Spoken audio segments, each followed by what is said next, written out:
नाशिक माझा न्यूज चॅनलच्या बातमीचा इम्पॅक्ट। कसबे सुकेणे ते कोकणगाव अत्यंत वर्दळीचा रस्ता आणि शेतकरी बांधवांचा शेतमाल नेण्याचा प्रमुख रस्ता। मागील आठवड्यामध्ये एक चारचाकी गाडीचा अपघात सुद्धा या रस्त्याला झाला होता। याचं मुख्य कारण म्हणजे या रस्त्याला पडलेले मोठमोठाले खड्डे।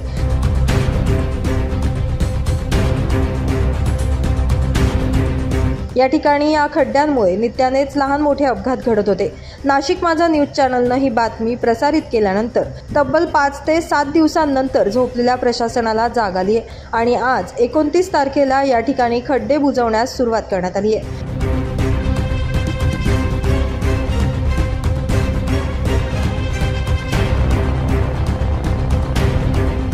याबाबत प्रशासनाचे नाशिक माझा न्यूज चॅनलकडून आभार।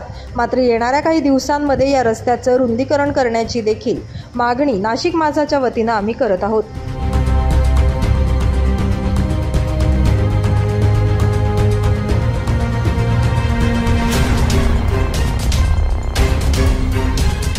ब्युरो रिपोर्ट, नाशिक माझा न्यूज, नाशिक।